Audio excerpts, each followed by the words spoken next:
Muy bien, hola a todo el mundo. Bienvenidos a Divagaciones de Tranquis. Espero que estéis todos muy bien. Por aquí las cosas van bastante bien. Lo único que ha sido una temporada un poco ajetreada, y lo sigue siendo. Más cambios de ciudad, más cambios de trabajo, buscar pisos, mudarse, empezar cosas nuevas, cerrar las cosas viejas, todos esos rollos. Así que ya sea por falta de tiempo, por cansancio, por ajetreo, por no estar en el sitio en el que estoy acostumbrado, me está costando un poquito más hacer contenido. Y cuando eso ocurre, revierto un poquito a las cosas que me gustan, a las cosas que conozco, a cosas en definitiva de las que puedo leer y escribir, sin necesidad de ponerme a estudiar demasiado. Hablo, por supuesto, de animalitos, y en este caso de los equinodermos. He recibido buenos comentarios sobre la serie. Parece que os ha gustado. Me alegro un montón. Son unos animales muy curiosos, me gustan mucho los equinodermos y cuanto más leo sobre ellos, más. De pequeño yo siempre me imaginaba explorando el espacio, encontrando formas de vida alienígenas, descubriendo cómo funcionan. Y bueno, a falta de extraterrestres, de verdad, los equinodermos son una cosa que queda bastante cerquita, ¿verdad? Quizá haya más episodios sobre ellos en el futuro. Como siempre hay 1000 temas. Y hablando de eso, sé que os debo unos cuantos temas. Específicamente, hay más de una persona que me ha preguntado sobre temas un poco más relacionados con la bioquímica. Es buena cosa que me lo hayáis pedido, es el momento adecuado. Normalmente la bioquímica me queda un poquito alejada y me cuesta más, enterarme exactamente de lo que está pasando. Pero ¿os acordáis de ese trabajo nuevo que os dije que tenía? Bueno, pues es para una empresa de instrumental científico y es un instrumental que se usa para analizar proteínas principalmente. Esto significa que ya estoy aprendiendo sobre el tema y que me va a venir bien aprender más.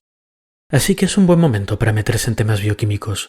Empezaremos por lo básico, como hemos hecho tantas otras veces, y empezaremos a hablar de lo que es una proteína, pero iremos progresando. La verdad es que, gracias a que este trabajo me ha obligado a leer un poco sobre el tema, me he enterado de que en los últimos 10 años todos estos campos han avanzado brutalmente. Las técnicas de análisis molecular a nivel de proteína, las técnicas de microscopio electrónico, por ejemplo, han avanzado muchísimo, y hoy en día podemos ver proteínas con un nivel de detalle bastante sorprendente. Así que iremos hablando de estos temas. Ahora bien, no sé si eso ocurrirá para el próximo episodio, el siguiente a estas divagaciones. El ajetreo todavía no ha acabado, desafortunadamente. Y aunque ya empiezo a estar un poco más asentado, tengo que hacer algunas cosas que requieren mucho tiempo, como viajes al extranjero, y no sé si las voy a poder compaginar con escribir, y grabar, y editar. Pero lo intentaré, y si no hay episodio os avisaré con tiempo. Esperemos que más hacia la segunda mitad de año las cosas estén un poco más despejadas, y entonces tengo más cosas para vosotros. Algo de bioquímica, como ya he dicho, algo de genética, me han preguntado sobre transferencia lateral de genes, y eso es muy interesante, me gustaría leer un poco sobre el tema. Al menos una entrevista, que ya sé que es algo que se sale un poco del formato establecido para el podcast, pero tengo varias ideas sobre invitados muy interesantes que creo que os pueden gustar. Y bueno, ya para acabar todo este rollo del principio, un aviso a navegantes. En una comunidad /tribu /secta de gente que hace podcast en la que estoy metido, estamos planeando hacer una batidora de podcasts, lo cual significa que cada uno de nosotros se encargará por un episodio del podcast de otra persona. La buena noticia es que la persona que se va a encargar de este podcast es el profesor Distopías de Futuros Desiertos, que seguro que tiene algo interesante que contaros. Probablemente sean algún tipo de divagaciones, no lo sé, pero cuando ocurra os avisaré. Y tengo la confianza de que os dejo en muy buenas manos. Y bueno, hasta aquí los prolegómenos, el aviso a navegantes, el estado del podcast, todas esas cosas. Vamos a hablar de algo interesante que ha pasado últimamente. No sé si seguís mucho las noticias, pero bueno, hubo un pequeño escándalo, alboroto, no sé cómo llamarlo, porque un ingeniero de Google filtró unas conversaciones con una inteligencia artificial diciendo que esa inteligencia artificial que había adquirido conciencia. Google lo ha quitado de en medio, es decir, no lo ha matado, lo ha dejado retirado con sueldo, y han sacado declaraciones diciendo que, que por supuesto que esa inteligencia artificial que no es consciente, que no hay evidencia de que tenga conciencia de sí misma, y que si hay evidencia es de lo contrario, que ahí no hay conciencia ni hay nada. ¿Cuál será la verdad? Bueno, lo que sabemos de la inteligencia artificial, que en realidad no es inteligencia artificial, es aprendizaje automatizado, machine learning que lo llaman, lo que sabemos es que por ahora la cosa todavía está bastante en pañales. Es decir, tú puedes crear un programa que aprenda, por ejemplo, a jugar al Go, como hablábamos hace unos episodios, o que aprenda a distinguir cosas en una imagen, que aprenda a distinguir perros de magdalenas, os dejaré una imagen al respecto, pero normalmente son cosas orientadas a tareas específicas. No hay una inteligencia general. Y sí que hay programas que son capaces de hablar con nosotros, por ejemplo varios chatbots que hay en Internet o Alexa.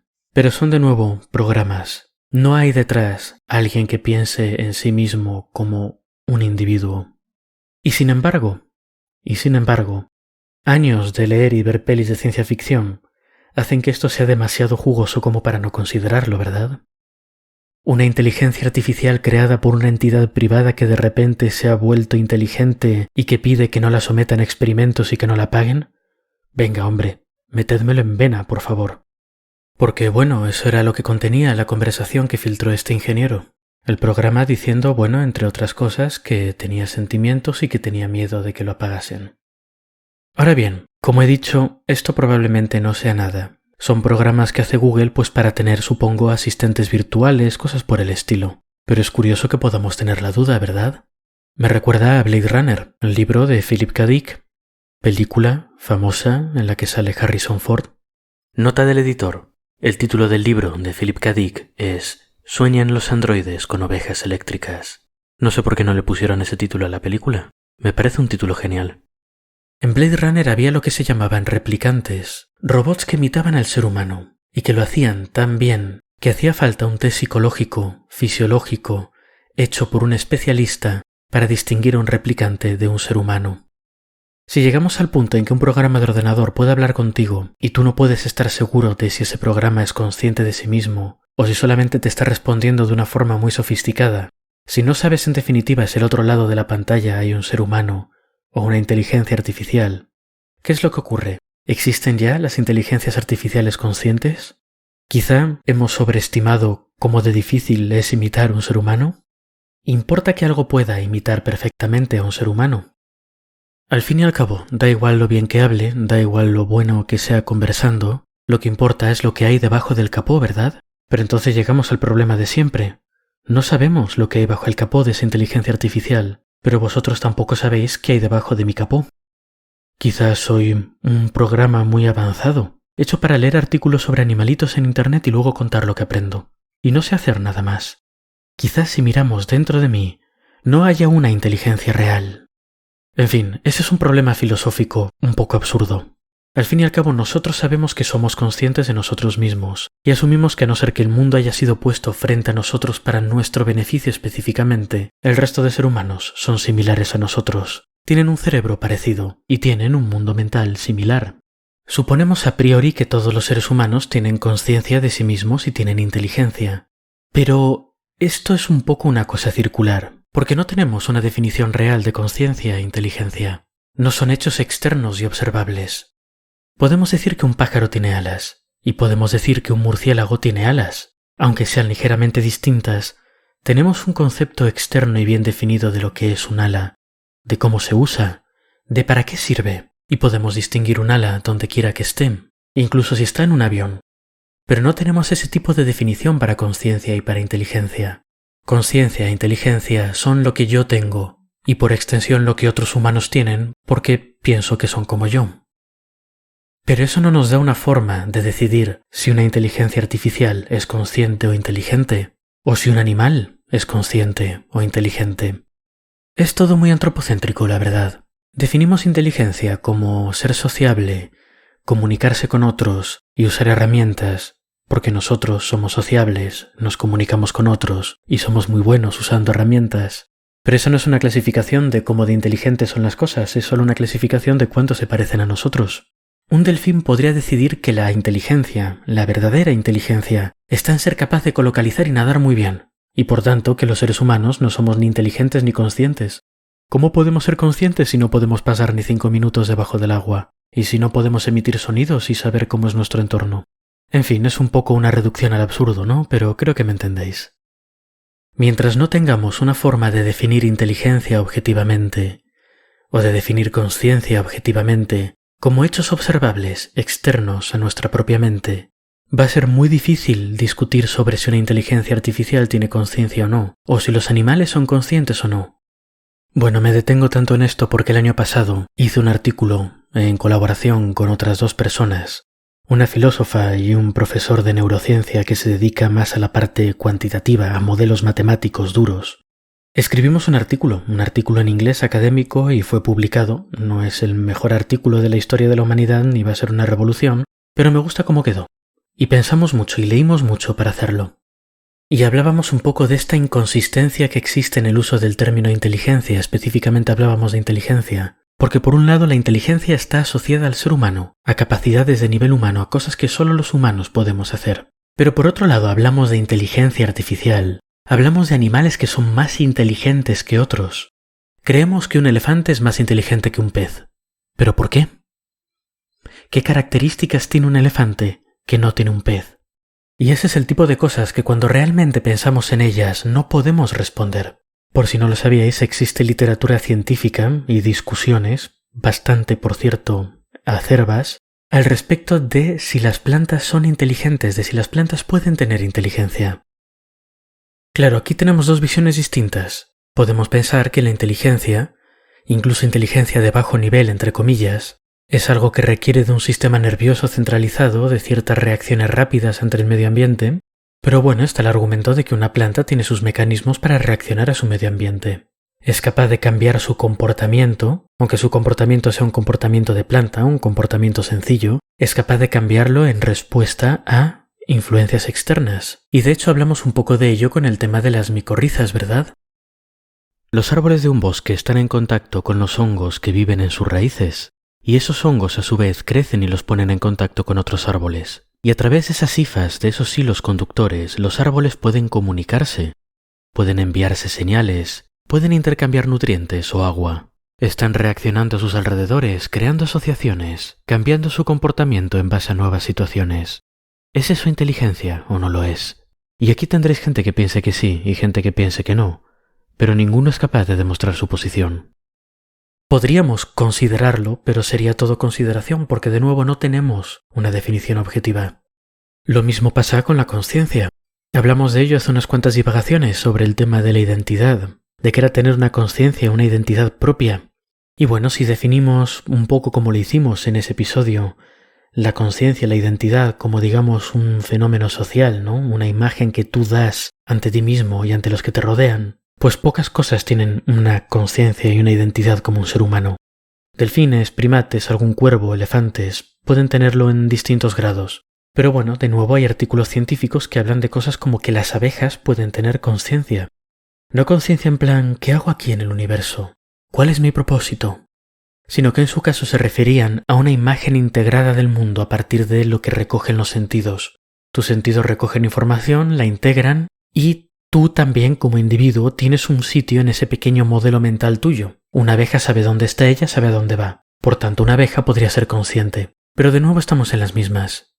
Podemos hablar de si algo es consciente o es inteligente, o si es más o menos consciente o más o menos inteligente.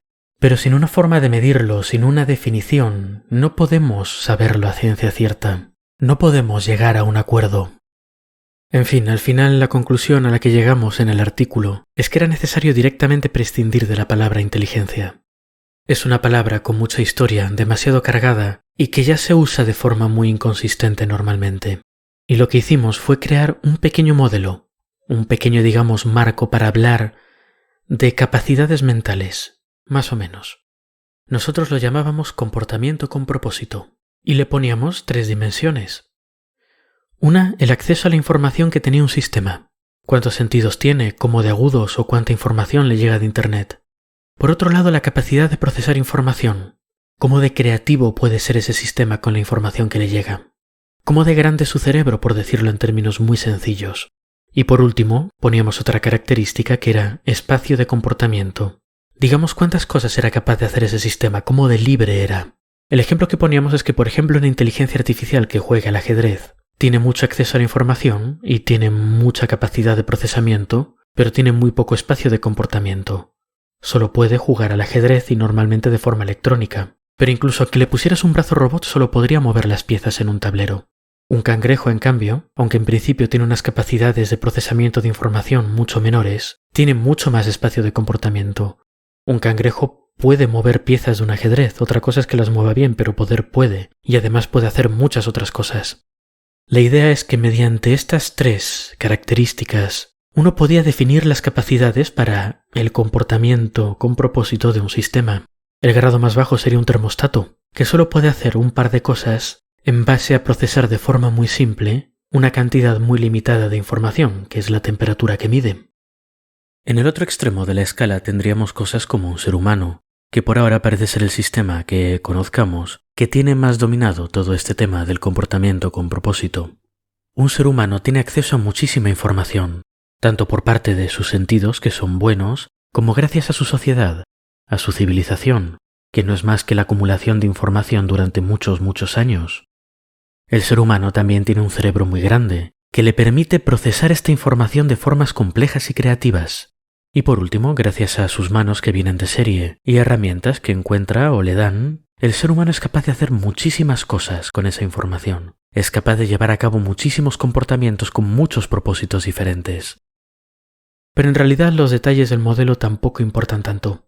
Es decir, este modelo nunca se va a usar para medir la inteligencia o el comportamiento con propósito, las capacidades mentales, como queráis llamarlo, de animales, de cosas artificiales, de lo que sea, de alienígenas.